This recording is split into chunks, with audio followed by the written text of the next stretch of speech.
What is it that you believe you cannot forgive?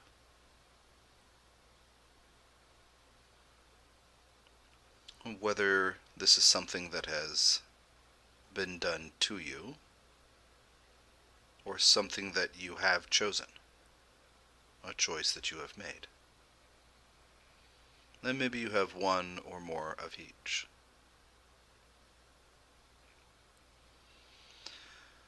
But I'm inviting you in this message to not just consider this question, but to focus on it.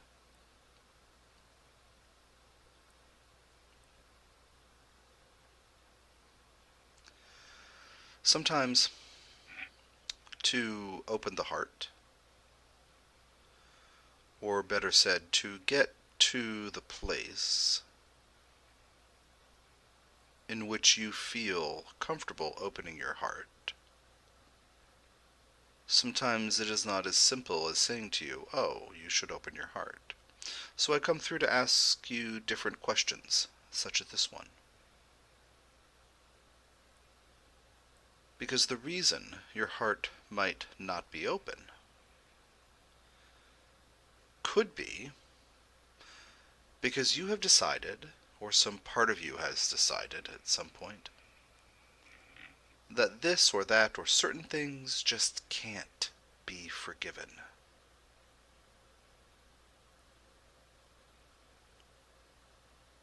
And so in this MP3 I'm inviting you to become aware of if any of these parts of you, or any parts of you, have such a conviction. It is a belief.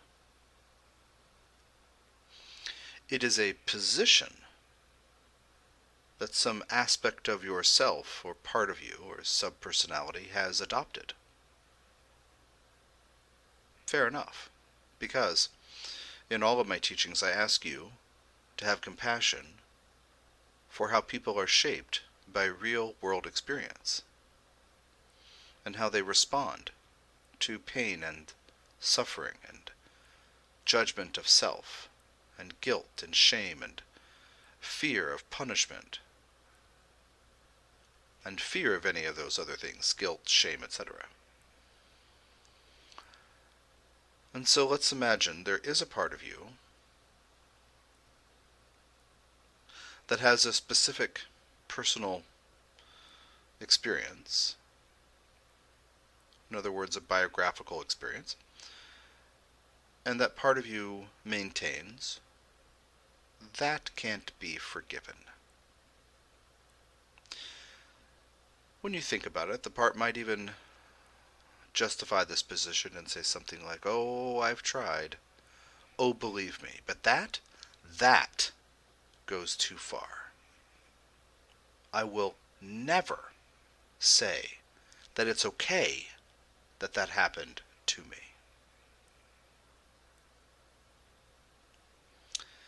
And so a distinction could be helpful here. Consider that the experiences that you have shape your sense of who you are, shape your identity.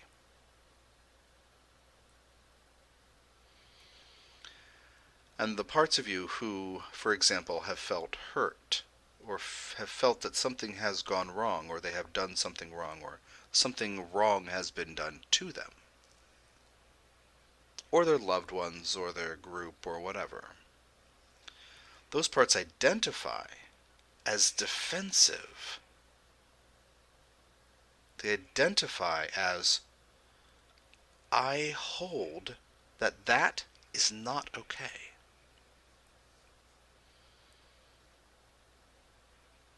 And where you might get tripped up in your quest to open your heart, or be more forgiving, or to approach more compassion, which I would argue is in common with quite a lot of people who are on spiritual paths.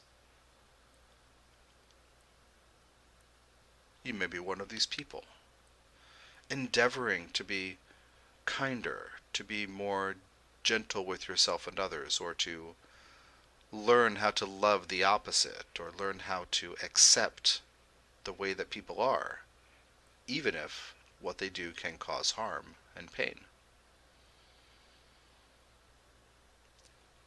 But if a part of you has decided that something cannot be forgiven, it is a mark of identity, a marker or indicator that a part identifies as the hardship or pain that occurred at that time or through this event. Now, as I said, this is a belief. It is not truth. But part of you may maintain it as a kind of selectively personal kind of truth. And what I want you to understand is that forgiveness does not equate saying the thing was okay.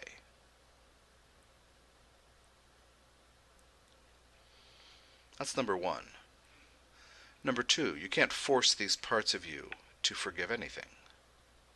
And you shouldn't try. Number three, you should, with understanding and compassion for where they're coming from, listen.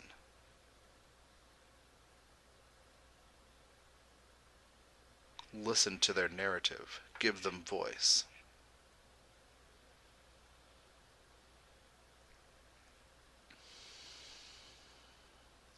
Now, this idea that is too terrible, that could never be forgiven, is an extreme version of something you may have a negative reaction to. And again, part of you might say, I would like to not have this negative reaction. I don't want to traffic in negative reactions. But things you resist, things you judge, things you have a strong reaction against in the world around you and the behaviors of others, and even in your own choices. It's a moderate version of this extremity. And so I challenge you to be willing to get to know this part of yourself who has been victimized, who feels like a victim, and have compassion. Some other part of you might say, why do I have to be so angry about that? Or why can't I just let that go? And the answer is because a part of you needs to know that what happened to you and how it affected you matters.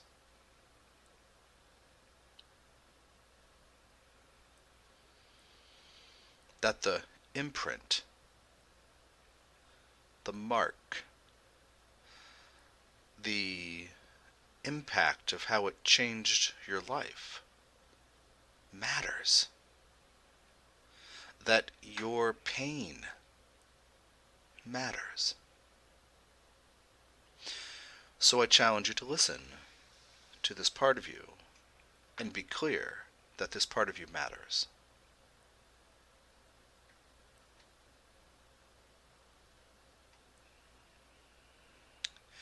You are not, in this process, validating victimhood or negativity.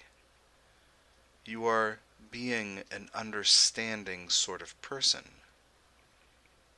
Because someone, you, part of you, has been shaped by very challenging experience.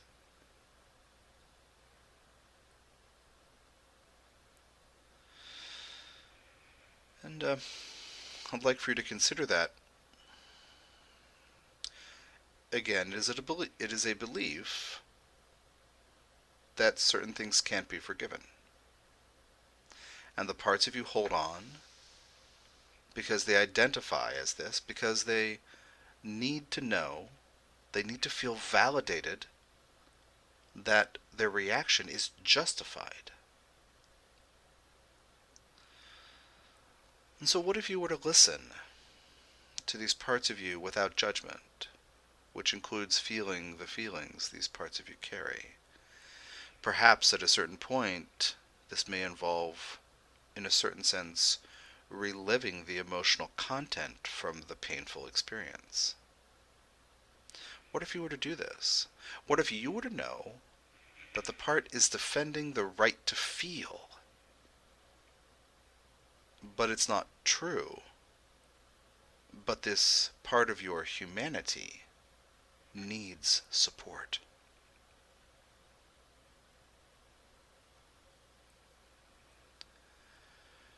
What if you chose to hold space for these waves of feeling to unfold? The balls of tension and coiled springs to relieve their tension. What if you knew that any defensiveness or anger or bitterness or vitriol or rage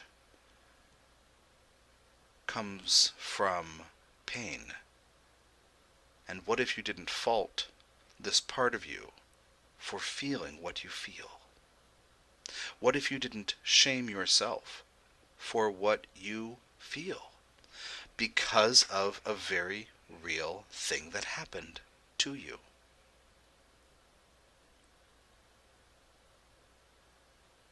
And I invite you to be willing to embrace the feelings you have, including how things have affected you. No one else will really be able to validate this part of you.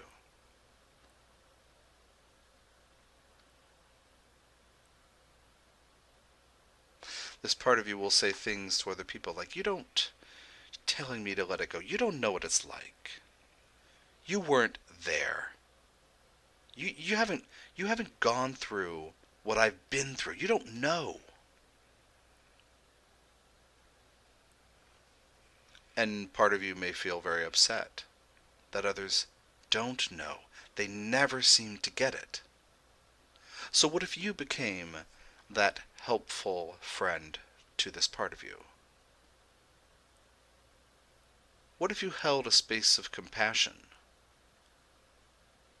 Not fighting, not resisting or trying to get away from the negativity, but in an earnest way, listen through feeling what may have been bottled up for a very long time. Yes, it matters that this affected you. Yes, it matters how it shaped you. Yes, these feelings are justified. You have the right to feel what you feel in response to what happens to you. Of course you do. What if you were this friend to this part of you?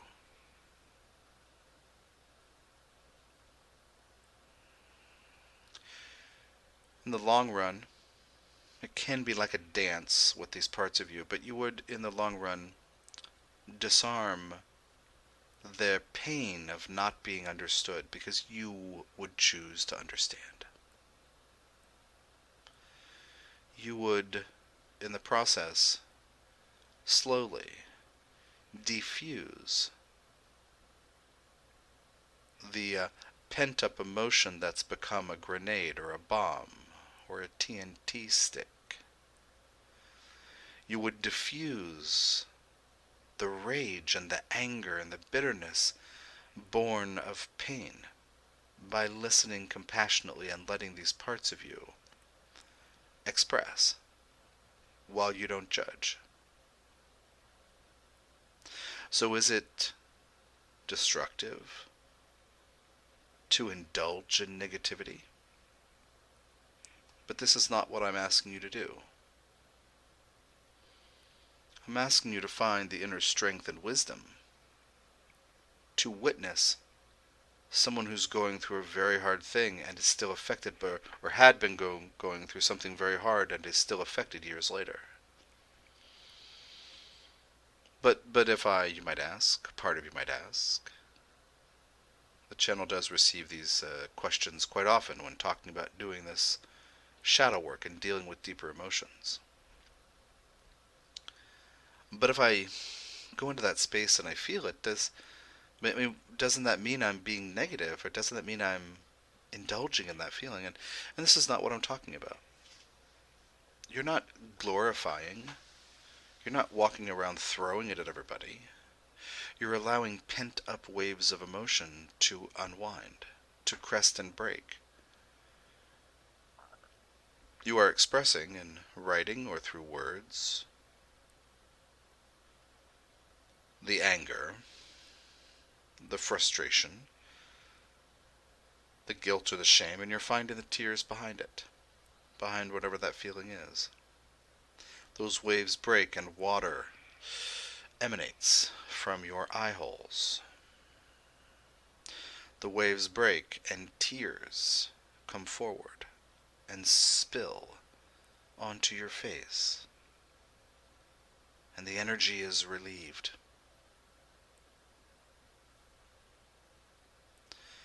So in a sense, I'm asking you to be willing to find out that you are strong enough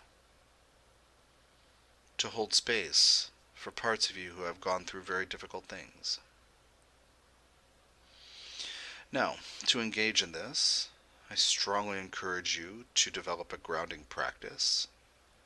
Cords into the earth, centeredness in your body. The channel has a free 13-minute grounding meditation on his site, on SoundCloud, on YouTube, everywhere.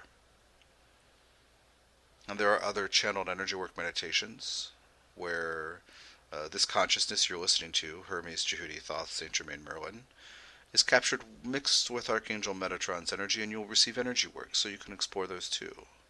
Look for 22 channel meditations, and always look for the number 22 with this set. But I'm asking you to be willing to find out that you are stronger than pain. That pain occurs. That pain is not a punishment. When you have experienced pain, that you are not being punished, but is part of your learning journey while human.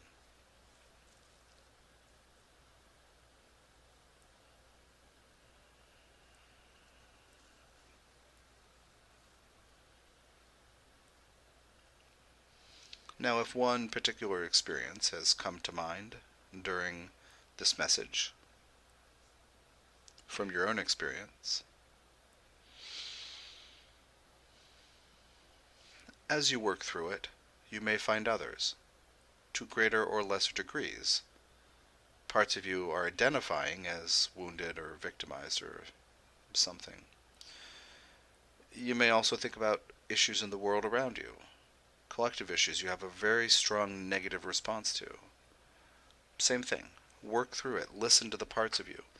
You will, as a human, naturally respond to human things that you have not experienced.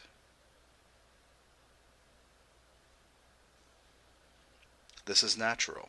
It could be part of an other life scenario, or it simply could open your heart and activate your compassionate nature. One example is in the United States, where the channel lives, a government policy to separate children from their parents and put kids in cages is how it's referred to. Kids in cages. This is not part of the channel's experience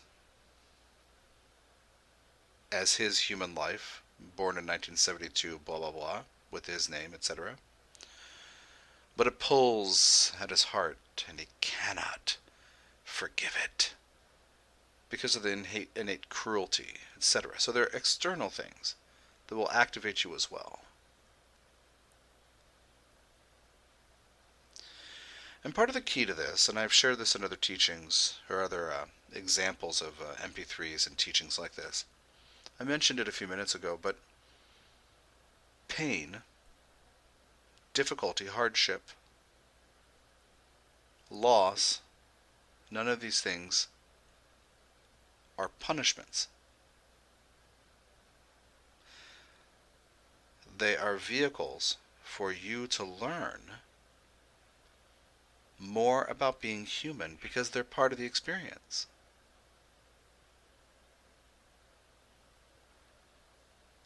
So part of you identifies as a painful experience or shaped by it. Acknowledge that. Say, yes. Yes, it matters that I went through this. It matters how it affected me. And to acknowledge that, absolutely refusing to judge what those feelings and thoughts are. And then gently learning to unwind those identities. Because a part of you may respond defensively. Because it's unjust that I should have been punished. It is not fair that I have been so hurt, punished and hurt in these ways. So also take this as a kind of a slow infusion to work with over months. Pain is not punishment. It is important that you hold that in your mind and your heart. And so, one of the faces of this being who is speaking to you is Saint Germain, the keeper of the violet flame of forgiveness. Right now, the one that's talking to you is the Djehuty or Thoth version, which is a teacher kind of energy. Saint Germain offers you the opportunity to encounter the violet flame of forgiveness, the opportunity to surrender or give up what you have held that has kept you in such a knot inside your heart.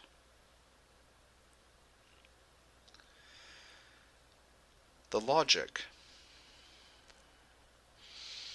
of this face of mine that brings the violet flame of forgiveness is not that the violet flame of forgiveness will magically clean up your life and open your heart, but that you, in encountering the energy, will realize what you have been holding on to. And I strongly encourage you to think about that logic, the confrontation of what I've held on to, versus, gosh, I wish I could just forgive that. I encourage you instead to confront, or be willing to confront, the holding, to become aware of the tension and also the cost to you of holding on to that tension as if I must defend myself because I was so injured. It's costing you dearly. It's subverting your creativity. It's messing with your self-confidence, your self-esteem. It's limiting your belief in amazing potentials and possibilities. So in other words, do not judge yourself if you are not compassionate or feeling that way often, but look to the things you perceive you cannot be compassionate toward, or cannot forgive, or cannot accept. This is the cue, or this is the way to identify what parts to work with generosity of spirit, with respect, with acceptance, with kindness, witnessing their narratives, feeling those feelings without judgment, accepting that you have been shaped by real-world experience, and yes, you have the right to feel what you feel. And if it takes you years to forgive something, then it does. If it takes you decades to forgive something, then it does. But for you to be willing to be confronted with what you are holding on to as these identities, this is a most potent path for your growth as a human. Do not judge yourself for not being compassionate or not forgiving something, but endeavor to understand why you are not in that space now. And with self-respect and self-care, get to the bottom of it and listen.